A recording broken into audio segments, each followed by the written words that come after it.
एक व्यक्ति ने महात्मा बुद्ध से पूछा, मेरी जिंदगी में इतने दुख क्यों हैं? इतनी तकलीफें क्यों हैं? इतनी परेशानियां क्यों हैं?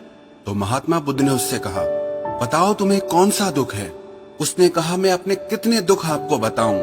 मेरी पूरी जिंदगी ही दुखों से भरी हुई है। जो मेरे रिश्ते हैं उन रिश्तों से भी मैं दुखी हूँ और मेरे शरीर में भी बीमारियां होती रहती है।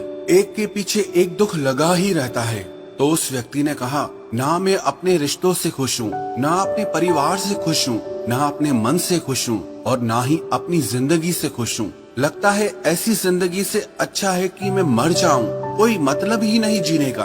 तो महात्मा बुद्ध ने उस व्यक्ति से पूछा कि बताओ कि तुम्हारे इन सारे दुखों का क्या कारण है? तो वो व्यक्ति महात्मा बुद्ध से कहने लगा कि मैं आपके पास इसीलिए तो आया हूँ कि आप बताओ मेरी जिंदगी में इतने दुख क्यों हैं?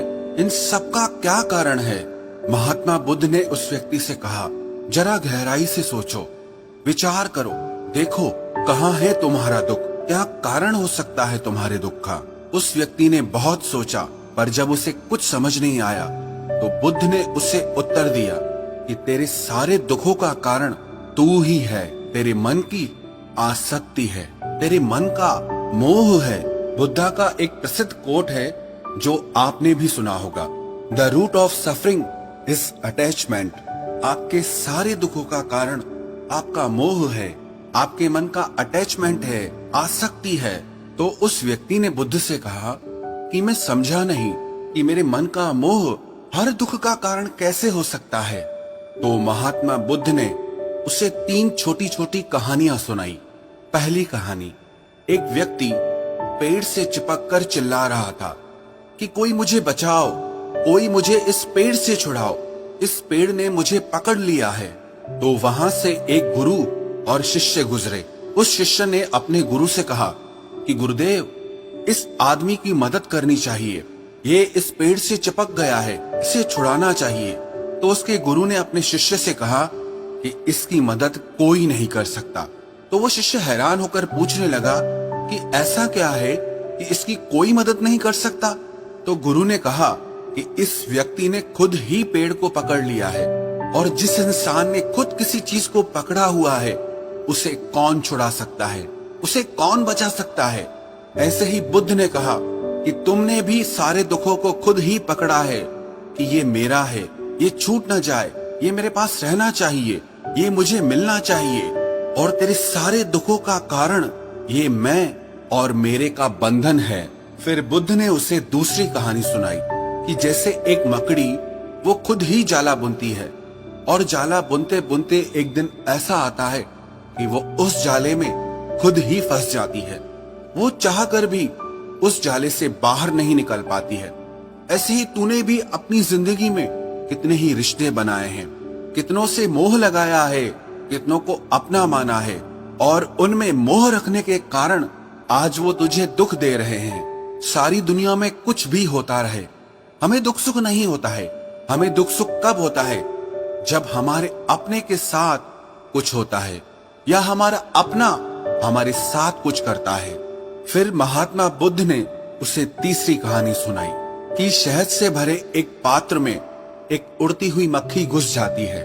उस शहद के मीठे रस में उसे बहुत आनंद आता है, वो बहुत प्रसन्न होती रहती है, और अगर वो चाहे तो थोड़ा सा शहद का रस लेकर के वहां से उड़ सकती है। लेकिन वो उस रस में इतना डूब जाती है, इतना खो जाती है कि वो वहां से उड़ना ही नहीं चाहती, और उस रस को लेते लेते उसके पंख उसी शहद में फंस जाते हैं। फिर जब तक उसका पेट भरता है वो बुरी तरह से उस शहद में फंस जाती है। फिर वो वहां से निकलने की बहुत कोशिश करती है, आगे जाती है, पीछे जाती है, दाएं जाती है, बाएं जाती है, पर वो वहां से उड़ नहीं पाती है, वो फंस जाती है उसी में ही। ऐसे ही तूने भी अपनी जिंदगी में जिन रिश्तों में आनंद लिया, सुख लिया, शुरू शुरू में तो तुझे बहुत सुख आया, और आज वही रिश्ते तुझे दुख दे रहे हैं। ऐसे ही जब कोई व्यक्ति जब स्वास्थ्य की परवाह ना करके स्वादिष्ट रसों के पीछे पड़कर कुछ भी खाने लगता है तो आगे चलकर उसका शरीर खराब हो जाता है, उसके शरीर में रोग आ जाते हैं। ऐसे ही जब मन संसार की बहुत सारी आशाएं कर लेता है, तृष्णाएं और वासनाएं कर लेता है, तो उसके मन में धन का लोभ आ जाता है और फिर चाहे उससे कितना भी धन मिलता रहे, उसकी तृप्ति कभी भी नहीं होती। वो हमेशा धन से अतृप्त रहता है और फिर इससे उसके मन में दुख का जन्म होता है। फिर उस व्यक्ति को एहसास हुआ कि महात्मा बुद्ध बिल्कुल सही कह रहे हैं। यही वजह है मेरे सारे दुखों की। मेरे सारे दुख मेरी ही वजह से पैदा हुए हैं, मेरे ही मन के मोह से, अटैचमेंट से पैदा हुए हैं। फिर उसने महात्मा बुद्ध से दूसरा प्रश्न किया कि आपने मुझे कारण तो बता दिया, अब मुझे इसका उपाय भी बताइए। महात्मा बुद्ध ने कहा, अगर तुम सारे दुखों से पार होना चाहते हो तो अपने मन को मोह और वासनाओं से ऊपर उठाकर प्रेम और संतोष से भर दो, क्योंकि जिसके हृदय में प्रेम और संतोष का दिया जल गया, उसके मन से मोह और वासनाओं से जन्मे हुए दुख का सारा अंधकार ही दूर हो जाता है। हालांकि ये बात कहने में बहुत आसान है, लेकिन करना बहुत मुश्किल है। लेकिन जो भी व्यक्ति महात्मा बुद्ध के इस उपदेश को समझ गया ना, वो सारे दुखों से पार हो जाएगा। यही कहानी हमारे भी जीवन की है। हम खुद ही रिश्ते जोड़ते हैं और बाद में खुद ही रोते रहते हैं। हम खुद ही प्रेम बढ़ाते हैं और बाद में खुद ही दुख पाते हैं। हम जिनके पीछे मेरा मेरा करके मरते रहते हैं, आखिर में वही लोग हमें सबसे ज्यादा दुख पहुंचाते हैं, हमारा दिल दुखाते हैं। जिनकी खुशी के लिए हम कुछ भी करने को तैयार हो जाते हैं, जिनकी खुशी के लिए हम अपनी सारी जिंदगी कुर्बान कर देते हैं, आखिर में वही हमारे जीवन में दुखों का अंधकार भर देते हैं। चाहे वो हमारा परिवार हो, हमारे मित्र हो, हमारी संतान हो या कोई भी रिश्ता हो, जहां पे भी हमने मन के मोह के, आसक्ति के, अटैचमेंट के धागे बांध रखे हैं, आप गौर करना, आपके जीवन में सारा दुख वहीं से आ रहा है।